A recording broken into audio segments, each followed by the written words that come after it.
I just jumped in. This is What's the Sam context? Shamoun, guys. So Yeah, what's the Can I say context of something? the penal code being perfect? What were you discussing? Well, the brother was giving an example for, people, you know, running away from certain hadith because they don't like it, and he cited, the penal code, and I would agree with him. Many people, many laymen do shy away from learning about the Islamic penal code because, in the West, it's seen as very foreign. Um, but what I really wanted to respond to, the main point was, um, the reason why we don't accept the hadiths that you were showing on screen, like Sahih Bukhari, Yes. is because we literally think that it's like a completely different, like, hadith corpus. Yeah, from the We, Shia, right? yeah, right. So it's not like we're running away from the hadiths because we don't like it. No, we literally don't like have it. It has no value over us. The entire book. Okay, now let me Some, ask you, so, yeah, go You are ahead. wrong here. because You I know need that. to, because I want to ask you a question about your. Give us the name of your most authoritative collection of hadiths. I know that unlike the Sunni, where they say Bukhari is flawless, I know that you don't have a view of your own collections that you think they're all flawless. But the most authoritative collection of narrations for the Shia, what is it called? That would be Al-Kafi, Al-Sharif. What year was it compiled? It was compiled during the time of our 12th Imam. Yeah, give us Uh, the date. it would be somewhere in, I think, I know the Hijri date is 300 something, 300, Yeah, but it's 400. 300 So years after the Hijrah, right? yeah, right, So let's place the Hijrah around 622 AD, which is that's the right, date. So that means you just said, and everyone heard you. So your most authoritative collection of narrations comes from the 10th century, 900s. Yeah. Well, what And you don't have a exactly? problem with that? So now forget the fact I'm a Christian. Just say I'm someone who's neutral and seeking to decide which religion should I base my trust in. Okay. And here you're telling me your understanding of this document called the Quran comes from a collection that's written 300 years after the supposed migration of Muhammad to Medina. But even that migration, the date is dependent on these sources that are centuries removed. So what sources do you have from the lifetime of your prophet that you can document is from his lifetime that I can look to and trust for its historicity? Because the document comes 2 years later and it ain't going to help me. I understand. I'll answer that. So the Prophet, he said that he left behind two weighty things. I didn't know he said that. This is known as a mutawatir hadith. There are more than 100 chains. Okay, friend, before I'm not trying to cut you off. Yeah. This mutawatir chain. Yeah. You just begged the question. You didn't answer my question. So let's cut to the chase. You're now quoting to me a source that comes 300 years later, where it's multiply attested 300 years later. What I'm asking is, show me from the reported time of your prophet that he said this, not from a document or documents where you have multiple people coming centuries later telling you this is what they heard, the generation before them and the generation before them, generation. What evidence do you have from the 7th century your prophet said this? Well, the hadiths that are narrated in Al-Kafi don't all go they don't all go back to the prophet. They go back to the imams. The majority of the hadiths are from our imams, and the imams are direct descendants from the prophet. Everything they say, it's from. Prove what? You keep begging the question. Prove to me that these imams are the descendants of Ali by first showing me that Ali existed in the 7th century and married Fatima, not from later sources, but from the first century Hijri. I'm still waiting for this. You keep begging the question. Al-Kafi is a compilation of hadith. When did it come again? When did it come?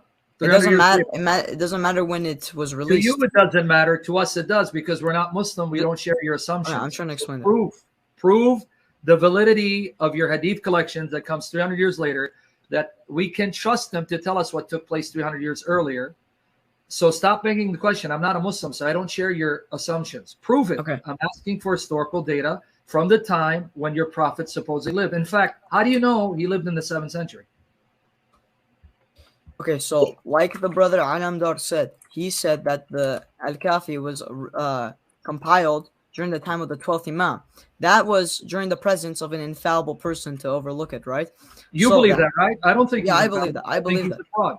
Prove it. See, you keep going back to 300 years later, an imam that you think is infallible. Not 300 years later. It was in the same time of the publication. It was during the time. It was during the time of the occultation. The ghaiba. How do you know what time the occultation was? What's your source for it? Where are you getting? It's a hadith from the imams, from the deputies of the imam, the 12th imam. This hadith that you're reading, when was it written? During his time. During What's the time of the time? We already went over this in the beginning. But your friend here said no, it's not 300 years later, and I'm going with your dating. It is 300 years later. So this hadith is 300 years after the hijrah, right? You must understand. We're talking about the imams. We're not talking about the prophet. Yeah, but these imams, the only way you know about them is because of this document that you told me was written down 300 years after the hijrah. So let's try this again. What source do you have from the 7th century telling me that Muhammad existed in the 7th century, migrated to Medina in 622 AD, and he had a son-in-law, Ali? Give me sources from that time period, not 300 years later. What source do you have?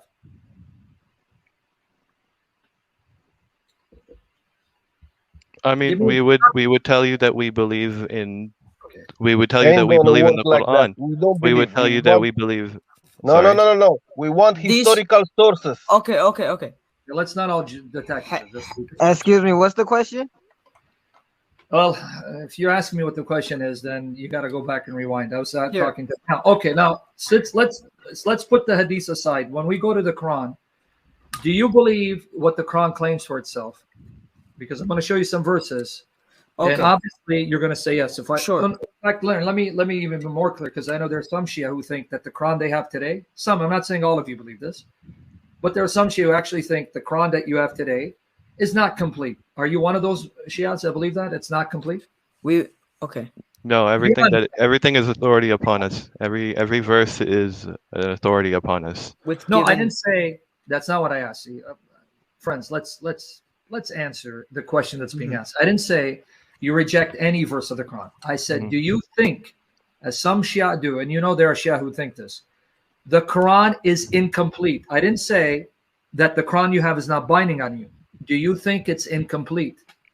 Okay, if I can go first. Personally, I believe that the certain interpretations maybe can only be understood through our imams. But I think what we have is, what we have. It's you may have minor changes in haraka, right? Like the fataka sardama, but it's complete in vocabulary, words, that sort of thing. But our understanding of it may be incomplete.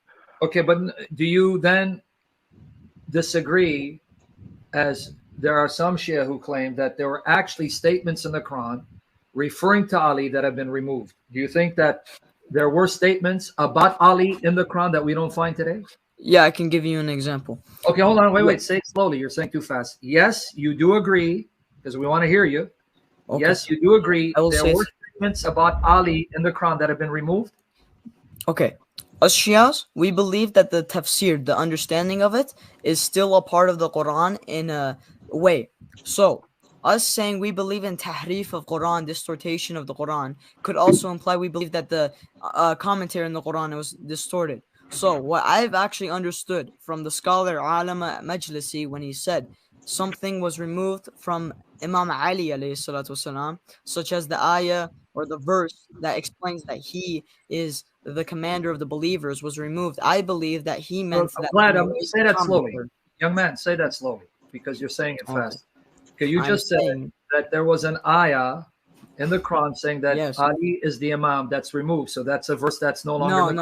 No. You didn't let. You completely disregarded what I said towards the end. No, actually, I just repeated what you said. No. You said You repeated the middle of my Here, statement. just repeat it. Just repeat it. Go ahead, finish it. I said the ayah. Alama Majlisi, he states in his book, one of his books, that in ayah, and by ayah he means tafsir. There was clear tafsir, clear commentary on the Quran for a certain ayah that Imam Ali was supposed to be the caliph. But What this ayah? is tafsir.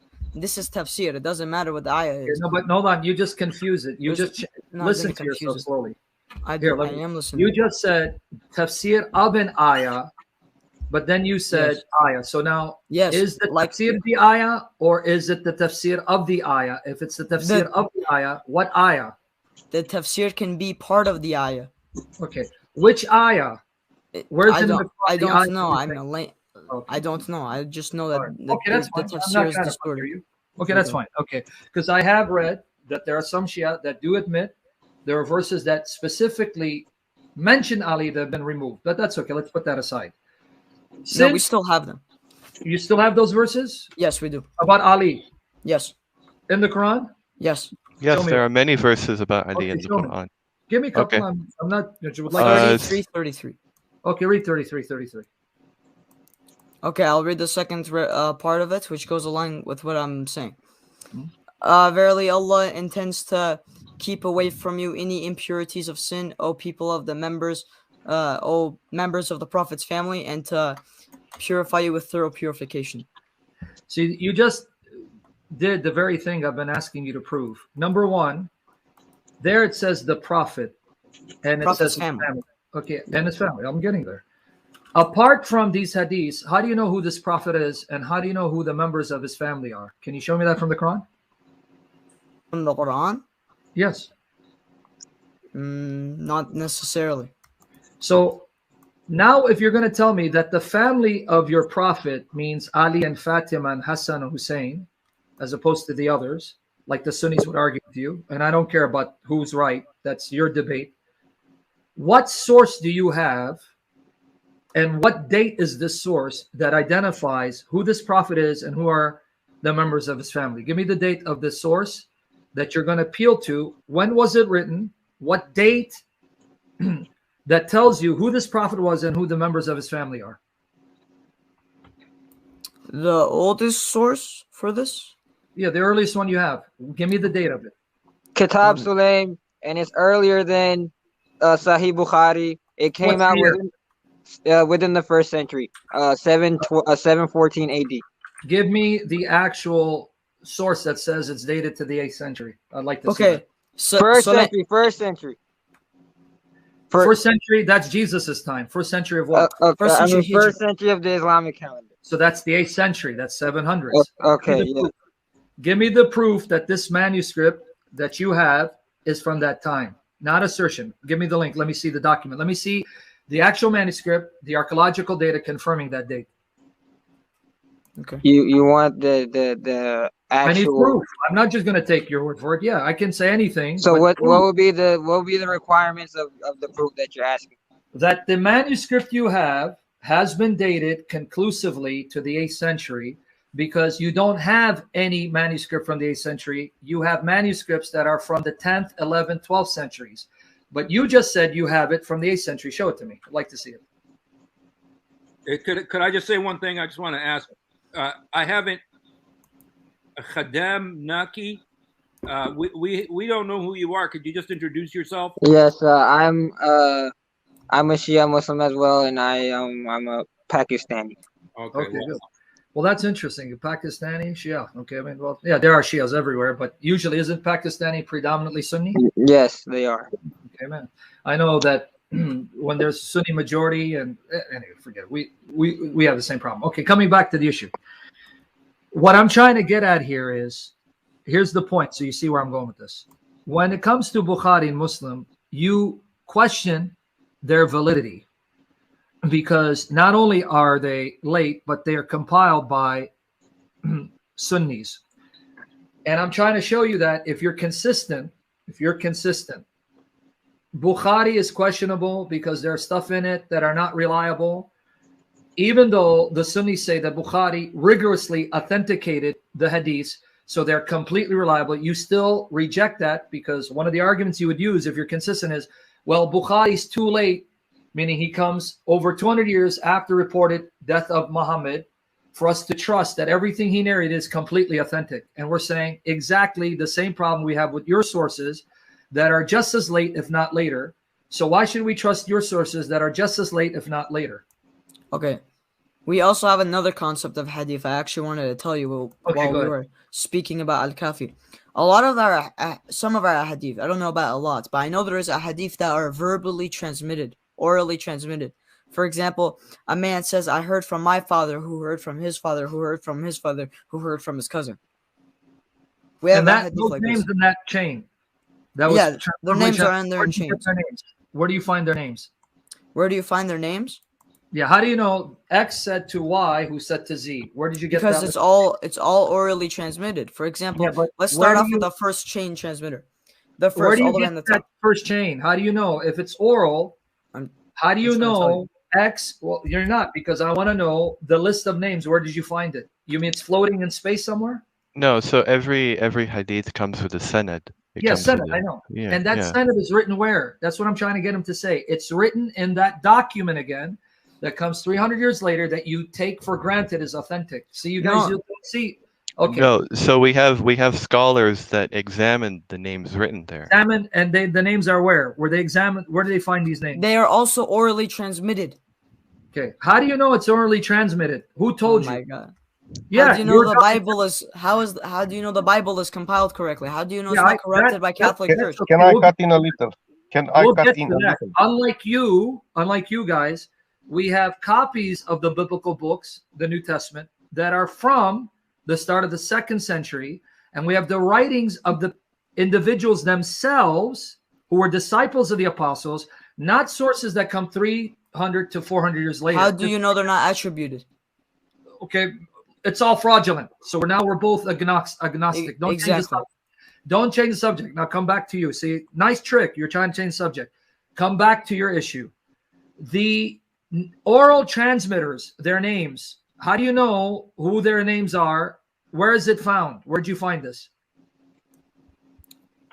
Biographies. Biographies that are oral or written? Both. Okay. So how do you know these oral biographies are actually ancient? Who told you? Well, this would be mostly the job of Rijal experts. They would check the validity of men existing during the time period, during they would see how they, the period they lived in, their relation to the imam, right? Okay. How close they were to the imam. If the guy was never even mentioned at all, if the guy was never even known, we would say that the narrator is unknown, and thus we would call the hadith itself weak. That's the same thing the Sunni, the same way the Sunnis classify hadith. What I'm trying to get you to see is even this information. For example, let's make up some names. I'm just going to make up. Tony said he heard from Joey, who heard from Timmy, who heard from Samuel, who heard from Nathaniel. Okay, now that list that I just gave you, that list of names, where do you get that list of names? You get it in that document. That's what I'm trying to get at. Everything you're telling me about the transmitters is coming from a document that's written hundreds of years later. You're not giving me a document that's within the lifetime of Muhammad. Do you have such a document that's from the lifetime of Muhammad? If you don't, let's now talk about the Quran, because we're not going to accept your hadiths, just like you don't accept all of the Sunni hadiths. So let's at least focus on what the Quran says. Let's not bring outside sources, because at least you and the Sunnis agree regarding the Quran. So let's talk about the Quran, because this hadith, the Sunni hadith, we don't accept Hussein because it's Bukhari. Well, we don't accept your Shia hadith because they're just as late. So let's go back to the Quran. Can we talk about the Quran? Sure. Okay, so now let's talk about the Quran. Go to chapter 9, verse 29, if Hussein wants to read it. 9:29. Okay, I'll get it. Quoting me your sources that are just as late doesn't prove anything for me.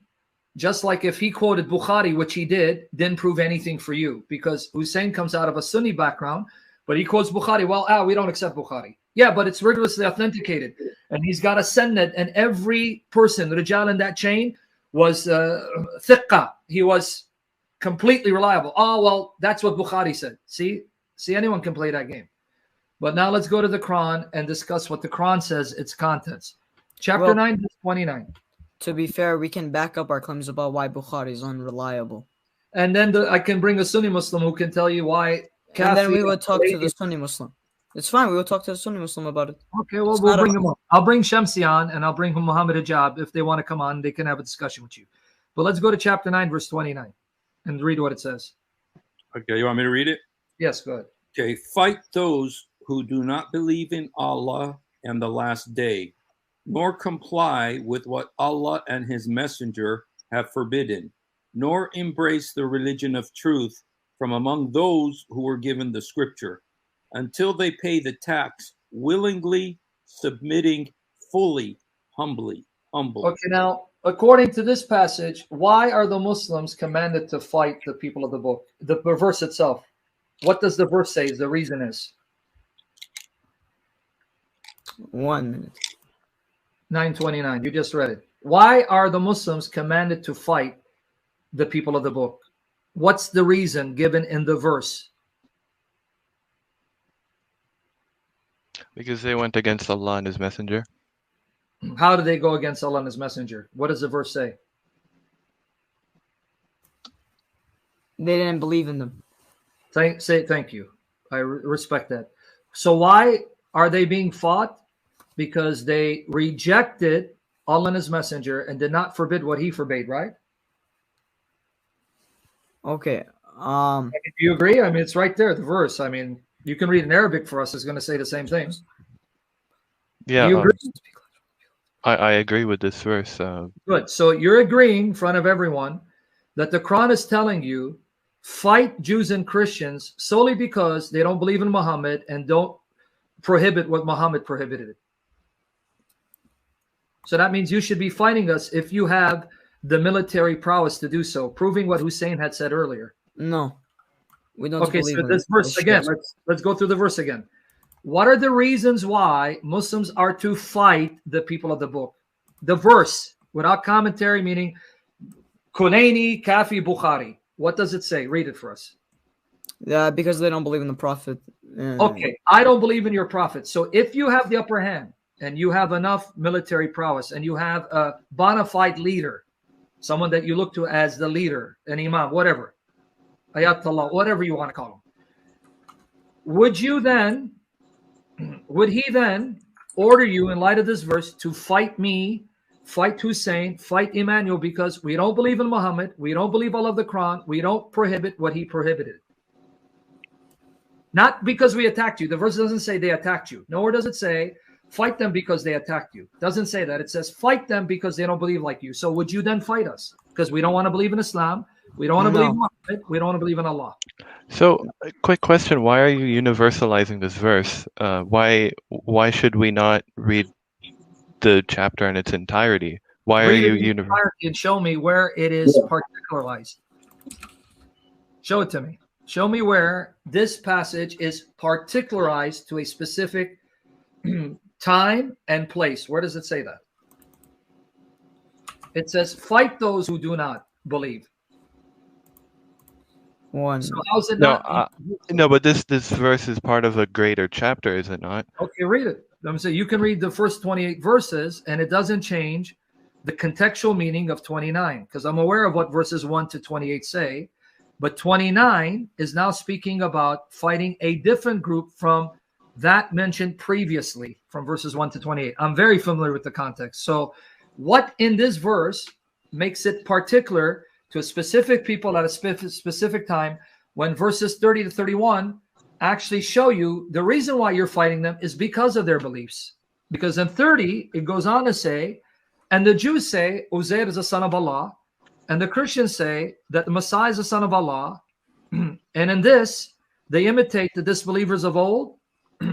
How perverse they are, may Allah fight them. So again, if I read 29, 30, and 31, where does it say in that context that the reason why the Muslims are to fight the Jews and Christians is because they've attacked Muslims, as opposed to attack the Jews and Christians for their belief? Read it for me, 29 and 31. Show it to them, Hussein. Okay.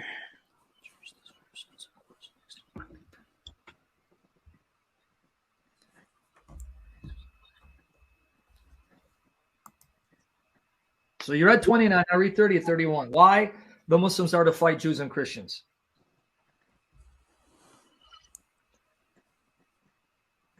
You got it there, Hussein? Read it. Okay. First. Good. Oh, you want me to read it? Okay, Yeah, sorry. I don't want a jinn to read it. Read 30 and 31 for me. Okay. Fight those who do not believe. Oh, you want 30 as well. Okay. Yeah, no, because you read 29. Now read 30, 31.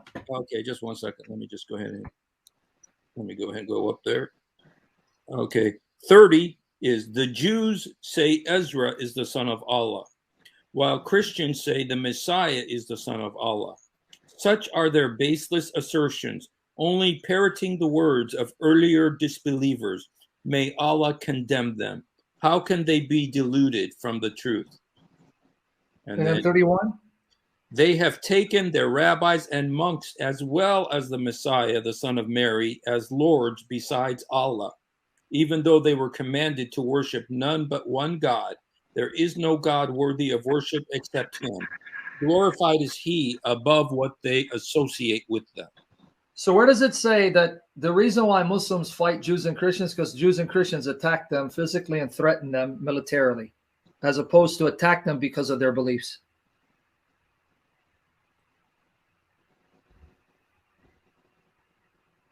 So as you're thinking about it, if right now your leader, that the Shia all agree, can lead them to battle, says, go and fight the Jews and Christians because of their perverse beliefs, would you join them and would you be okay with it?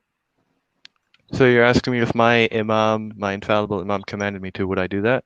Yeah. Yeah, I would. Okay, thank you. Now, you're honest and I respect that.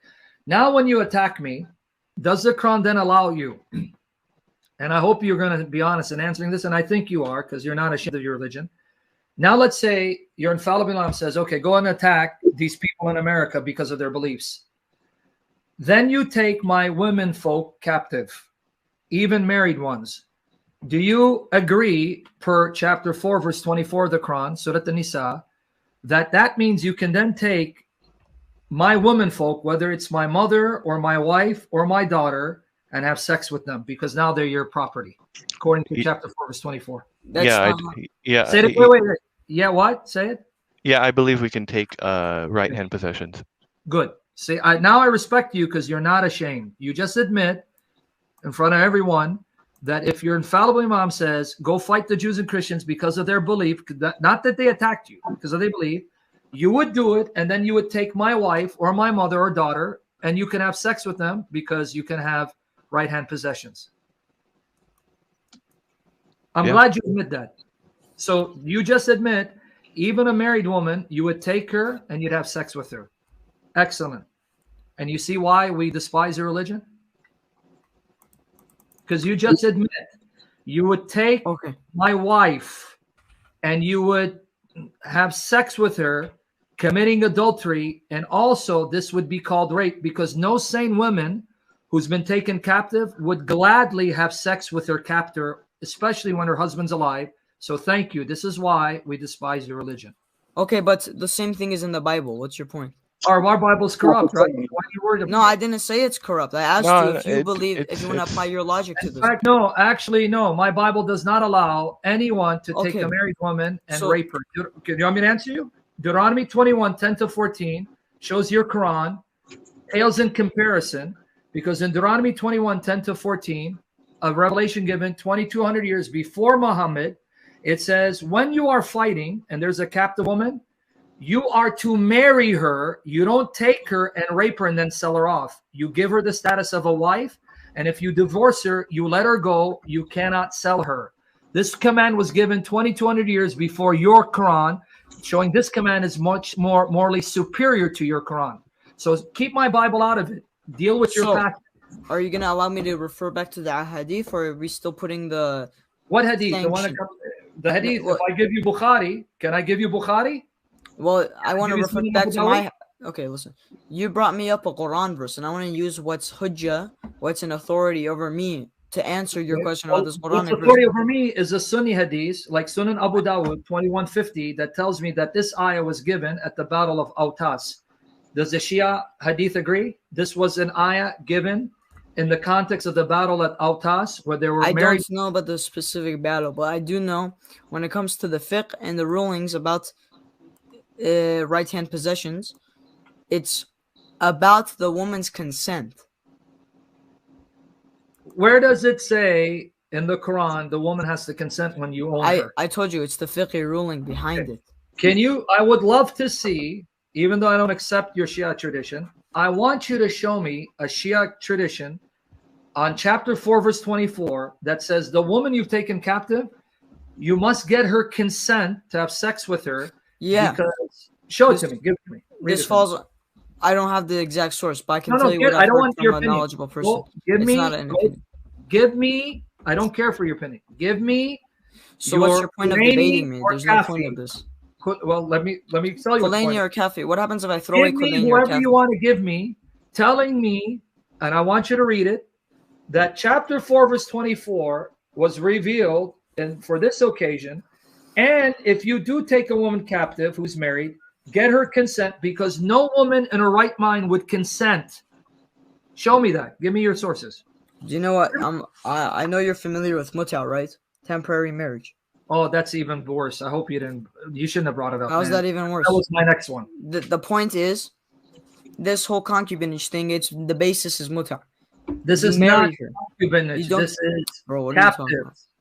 Captives, yeah. You marry them using muta. They're your possession. No, muta is temporary marriage. Don't confuse the two. Okay. Check what I put in chat. Muta.com. Yeah, I know what muta is. Muta in the Bible. Okay. Stop this whole thing you're arguing. I'm gonna embarrass you. Give me the verses. I'm gonna embarrass you. There is no muta in the Bible. Exodus 21, 7-11. When you misquote my Bible, I'm gonna end up embarrassing you. No, I'm not misquoting. I'm asking you. All right, whatever. Okay, come back to the issue. Don't change it to the Bible again and run. I'll refute all your distortions of scripture. Stick with it. Since you mentioned muta, is muta still binding on the Shia, unlike the Sunnis who say it's abrogated? What do you mean binding on the Shia until? Meaning you can still do muta. It's one of your rights if you want to do it, unlike the Sunnis who say it's abrogated and it's zinnah. Okay, so you want me to disregard the thing about right-hand possessions, or do you want me to go into muta? No, muta is not the same as right-hand possession. Don't play that game with me. Muta I'm not playing the game with you. I'm telling you what I believe. You can go to a free woman and say, I want to marry you for 3 days and give you money and divorce you. This is a captive. She's your property. She has no choice. You own her. So now, since you brought up muta, let's talk about muta. Don't change the subject. Let's talk about muta. As a Shia, do you agree that you still can enjoy muta, even though the Sunnis say it's abrogated and it's zinnah? Okay, I believe we can still practice it depending on the intent to marry in the future. No, that's misyar. That's Sunni tradition. That's not misyar. That's not Sunni tradition either. Misyar is... Can you show me... Okay, I'm going to show me your Shia hadith that say that muta can only be done with the intention that it's going to result in permanent marriage when the whole purpose of muta is temporary marriage for a period of time. Show me your sources. Sorry, can you repeat that? I didn't hear. Okay. Can you show me now from your sources that say that muta can only be done with the intention that it results in permanent marriage when the whole purpose of muta, that it's temporary marriage? Does the scholars say that? Give me your sources. I want to read it. Bring it to me. I believe. Okay. Good. Okay, so prove it. Give me your source. Give me a Shia source. Says here's what muta is, and the stipulation is You're going to tell I a don't woman, have it at hand. Okay. So go find it now where it says, go find it now where it says a condition for muta for the Shia is, though it's temporary marriage, your intention is to try to make it permanent. Even though muta itself is temporary marriage. That's the whole point of muta. Show me your source where it says that you can only do temporary marriage if the intention is for permanent marriage. Okay, then it's my own opinion about it. What's the issue? Okay, so thank you for being honest. And again, you can have your opinion, but you're not the one who defines what Shia Islam is. So let's go back with what muta is according to Shia Islam. Oh. Muta is I marry a woman temporarily and then I divorce her and I pay her. So you admit that unlike Sunni Muslims who say that muta is abrogated, it's done away with. I can debunk that. Okay, before you debunk it, hear me out. The Sunni say it's abrogated, it's zina. Unlike the Sunni, you admit and agree, no, it's not abrogated, it's still something we can enjoy, right? Correct. Good. Man, I really like you because you're very honest. So let me ask you a very honest question and be honest before God. If I'm a Shia and I come up to your sister, and I'm just giving it, I'm not trying to attack you. I just want you to understand why we who are non-Muslims, when we see this, it disgusts us. If I come to your sister and I say, I want to marry your sister for 3 days, we'll go to the imam, we'll do whatever we need to do. But after 3 days, when I'm done with her, I'm going to divorce her and pay her money. Wait, just one quick question. Are you a Shia Muslim?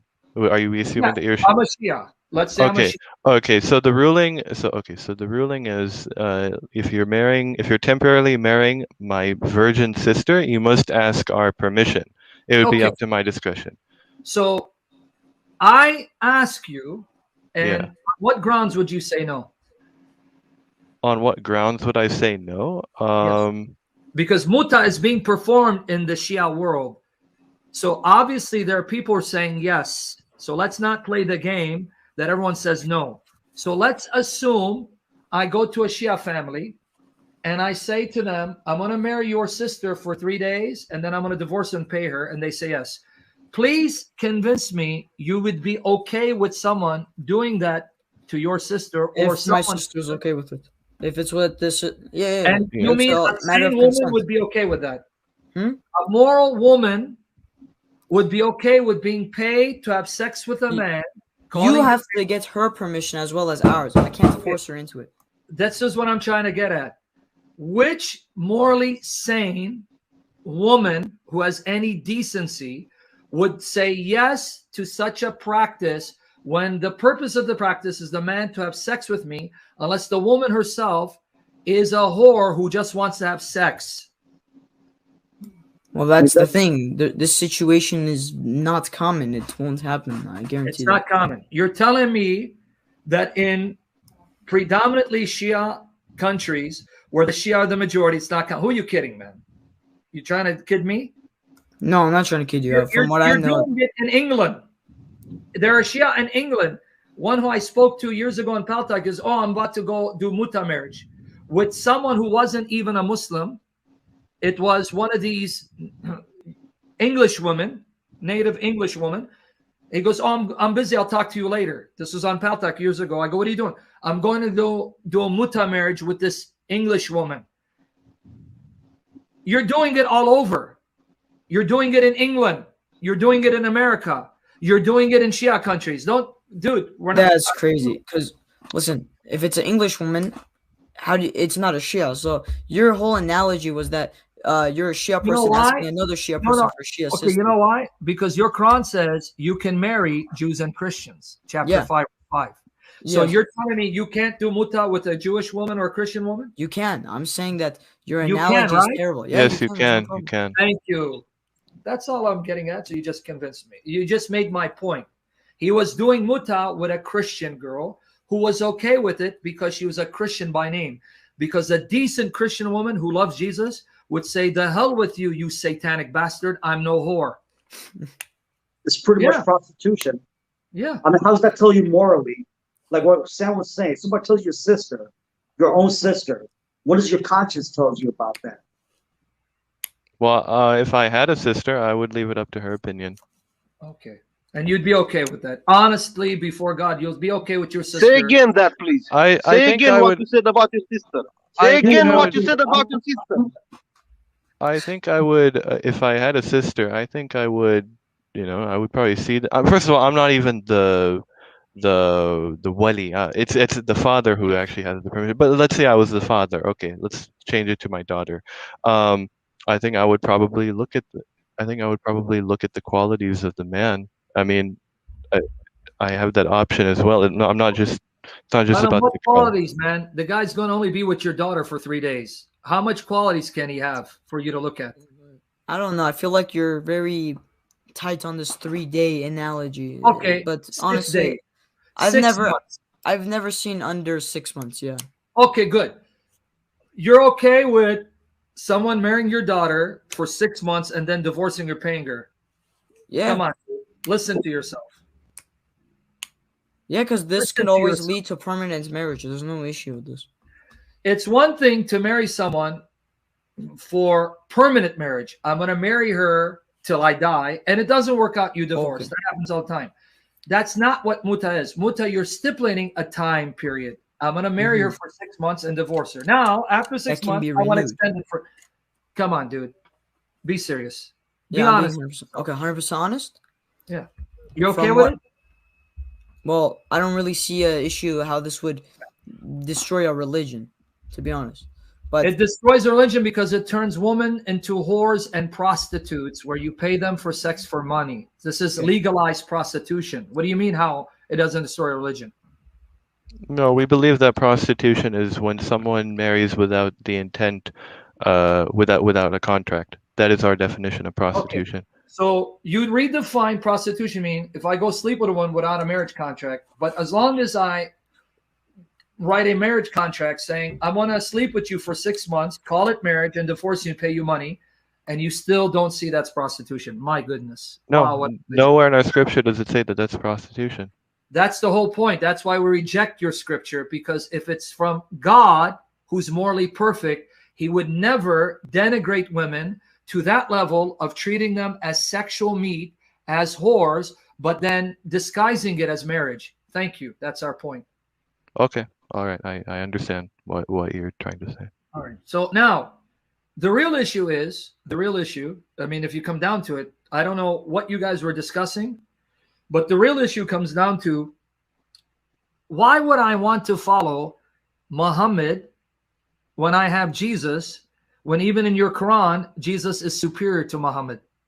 And I don't believe the Jesus of the Quran is the real Jesus, but you believe it's the real Jesus. Why would I want to follow him when I have the example of Jesus who's morally superior and greater and better than Muhammad could ever be? well, because you believe he's God.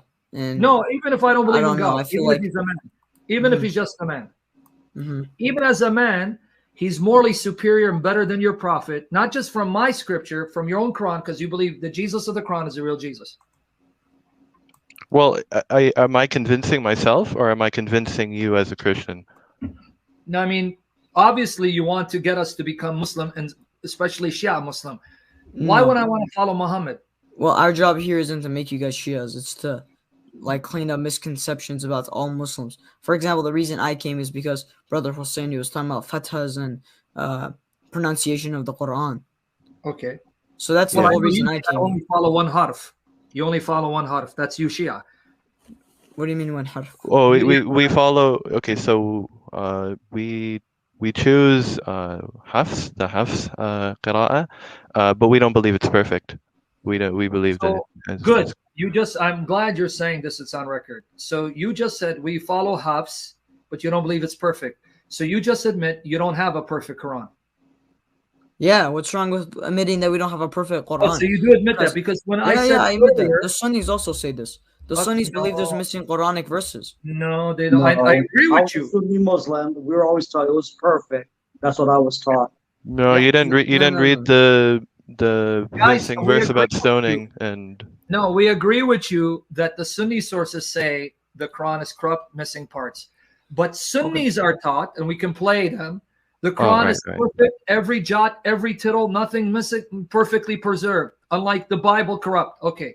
But you are Muslims and saying, no, there's no perfect Quran. But then earlier I just said that. I said so. The only thing perfect is the message of the Quran, which is the message of God to humanity. We don't believe the book is perfect because, firstly, the chapters and some might even say the verses are not in order. That's one thing. What's this on the screen? Oh yeah, I don't know. Yeah. Sorry. But yeah, we don't believe the Quran is perfect. You're talking about Hafs. We're not talking about chapters and verses. We're talking about the Hafs reading of the message. Is the message that you find transmitted by Hafs perfect? Well, I'm not knowledgeable. We all we know is, or I don't know about just a layman, but all I know is that there are many nuances to tahrif, distortion, right? What our imams have told us, right? I don't know if you'll accept this, but what our imams have told us is that whatever we have, follow that. If you have questions, ask us. That's why many of our imams give us interpretations of certain verses, right? For example, in Surah Zukhruf, Ayah 4, we believe that this verse refers to a revered figure rather than simply being a noun, right? But we still follow what we have. Yeah, I agree. You follow what you have because you have no choice but to follow it. But what you have, you don't believe is perfect. That's what I was trying to get at earlier, and you just finally admitted it. Well, I said this earlier. I mean, I thought I told this to you earlier. There are many nuances. If I could just say one thing, you guys, I just want to say that I have a friend. His name is Andrew. His name wasn't Andrew before. It was Ahmed. But he was just like you guys, and he was such a zealous Muslim, and his father was an imam, and he was like, yeah, awesome Islam. And then his father married another woman.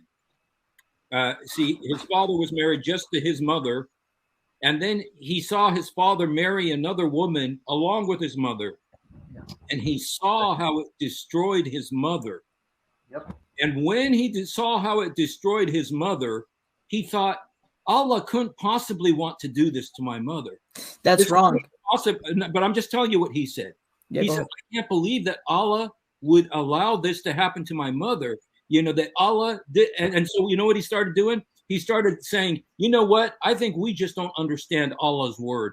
So he started studying. He closed himself off for like 6 months in a room with books, every book. He wanted to find out, did Allah really say this? And he found out at the end, you know what? Allah did say this. And you know what he did? He left Islam. And he's warning other people against Islam because of it. And so you're saying this stuff, this unbelievable. I don't believe the stuff you guys are saying about your own daughters, about your own sisters. I don't believe you're saying this kind of crap, you know. But, you know, you say this now because, you know, your book makes you say it. But if it was ever to happen to you, you're going to find out how devastating these teachings are. I am not agree with you. They admitted they will allow that to their sister. They do not care about their own family. That is what the Quran teaching, hate and sex. No. That is all about Quran, hate and sex. No. In fact, that's what I want to ask you guys. What do you believe about Aisha's age? How old was she when Muhammad married her? I take the historical standpoint that she was around 17 through 21. Okay, because that's what I expected. The Shia go with a different age. But now in chapter 65, verse 4, how do you get around the fact? In your Quran, 65, verse 4, it's talking about divorce and the iddah, the waiting period. And there you're given scenarios of women who are old, menopause, who don't have periods. How long is their waiting period to remarry? 3 months. And then it talks about girls who haven't had their periods yet. They've been divorced. How long should they wait? And it says 3 months. So in this ayah of the Quran, even if you want to say Aisha 17, you're still left with your Quran allowing Muslim men to marry pre-pubescent, premature minors who haven't had their periods. Yeah, that's the ruling, but we don't believe that they can consummate them in marriage. Then you didn't follow the verse, because the verse says the iddah, the waiting period of such a young girl, is 3 months, where in 33:49 says if there's no consummation, there is no iddah for the girl. So you're not paying attention to the verse. Now you're trying to derive fiqhi rulings. No, read it. This is about the idda, the waiting period for a divorced woman. And then 3349 says the woman who hasn't consummated sex, there is no waiting period. It's not a fiqhi ruling. I'm reading the plain meaning of the verses. It's in front of you. 3349, 65:4. Read 3349. Is there any idda waiting period for the woman who hasn't consummated marriage? Read it for him. 3349. Okay, if you're talking that way, then no. As far as I know, I don't know. I could also refer to the scholar that I follow. Here's what it says. Oh, believers, if you marry a believing woman and then divorce them before you touch them, they will have no waiting period for you to count. Give them a suitable compensation and let them go graciously. Okay, so there's no waiting period for a woman you haven't touched sexually. But now go back to 65, verse 4. And in the Arabic, it's the word iddah. It is the same word, iddah. So 65, verse 4. Okay. And for women past the age of menstruation, in case you do not know, their waiting period is 3 months. And those who have not menstruated as well. Okay, so did you catch it? The ayah is talking about you got women who are old who have no more periods. How long should they wait if they're divorced? 3 months. What about those who haven't menstruated yet? They too wait 3 months. Well, the only women who do not menstruate yet are premature, prepubescent minors. So your religion allows you to marry premature minors, prepubescent minors, and have sex with them and divorce them that someone else can marry them. No, now you're slandering. That's what I was trying to correct you earlier. We can marry them, but we can't consummate them. You're not listening. There is no waiting period for the young girl that you haven't consummated marriage with. And it's waiting period. No. Can you reread 3349 for listen, our friend? You can show these verses all you want, but I follow the marja that I follow, Sayyid Sistani. He gives a clear ruling on the various waiting periods. Goes against the Quran. Okay. No, it's not going against the Quran. Yes, it is. 65 verse 4. Friend, what do you not see? 3349 says there is no waiting period for the woman you haven't consummated marriage with. And 65:4 is talking about those women who have been divorced. What is their waiting period? Meaning they have been touched sexually. I mean, what do you not see? You can give me Sistani and Merawani. I'm giving you the Quran. I don't know what context this verse is being revealed in. I don't know. Okay, well, read verses 1 what our Imam said about this either. We have to go into we don't just read verses before and after. That doesn't. I'm literally commentary. Go to Kulaini Kafi. Read them. Give me their commentary on this. I want to see. Kulaini in Al-Kafi. I can go to Tafsir Qummi if you would. Okay, go open it up for me. Read it for me. See what he says about verse 4. Read it and show us the link so we can see it for ourselves as well.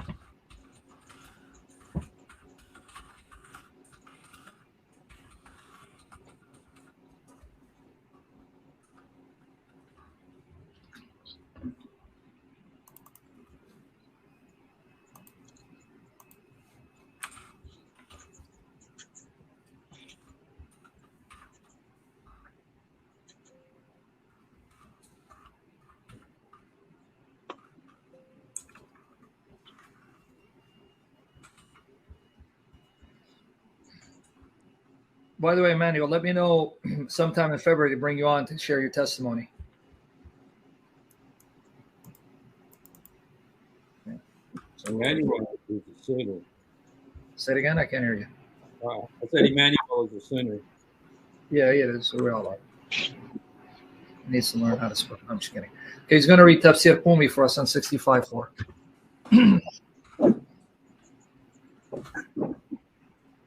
Who's Shah Sayyid, this guy? Who's this guy? Is he a Sunni? He's not as, I think he's a Sunni. But. Oh, okay. Well, no, we don't want the Sunnis and the Shias to go at it. Let's just stick with the Shia for now, and then we can talk to him later. Yeah, just hold on, because I don't want him and the Shia to go at it. You got a Sunni and then they're going to go at it. Oh, don't worry, we won't. No, I'm worried about him starting a debate. We don't want a debate This is not for Sunni and Shia to debate. We can talk to them when we're done here.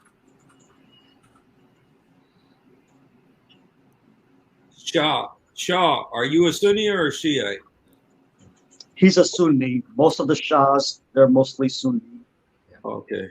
Yeah, I don't want. Yeah, well, let's just. He can come on when they're done. Whenever they want to finish, we'll bring him on. We'll talk to him because then we can go to Bukhari and Muslim, and he can't reject them. Yeah, actually, I'm pretty sure me and Alamdar we're in the similar time zone, so we might leave soon. Okay, whenever you guys need to go and come back.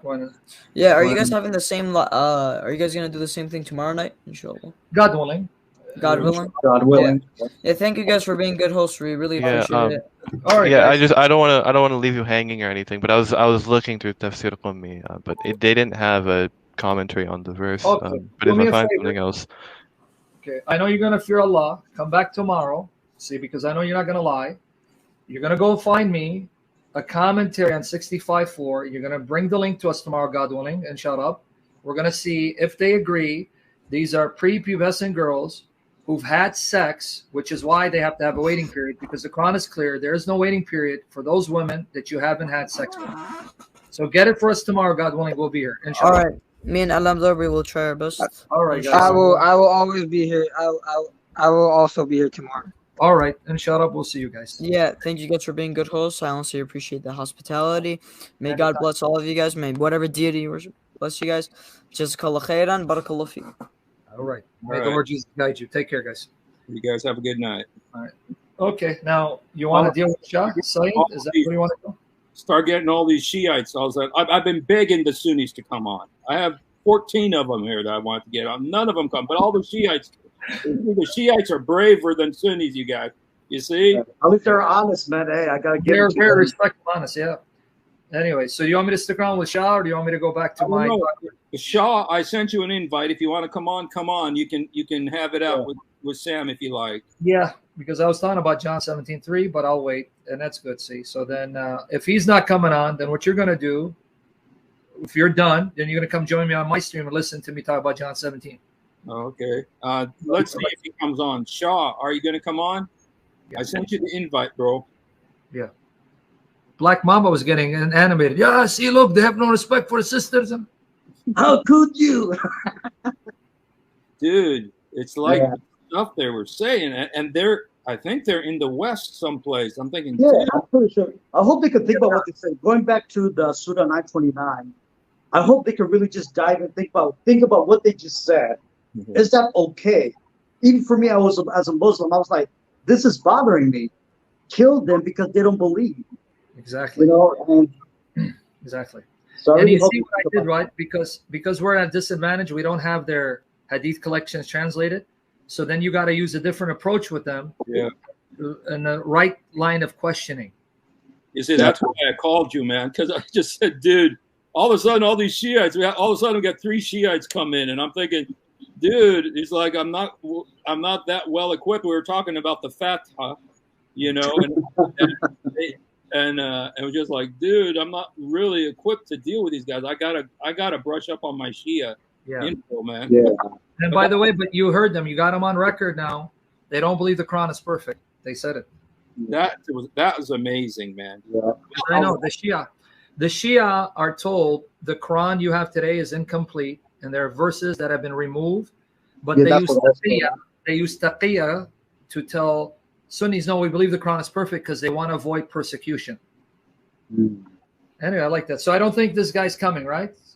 Yeah. If he comes, text me because I'm going to go back to do John 17. So if he's not coming on, if you want to wrap it up and send your people to my channel to make my channel better than yours, then I'll appreciate it. Amen. All right. Anyway, if he's coming, let me know. Text me. Yeah. Text me. Thank you so much, man. It was awesome. God bless you, brother. Great. Yeah. It was great, and it was, I think it was. Thank you, brother Sam. Amen. I'll see you guys. I'm going to do John 17, the only true God. All right. Hallelujah. God bless you.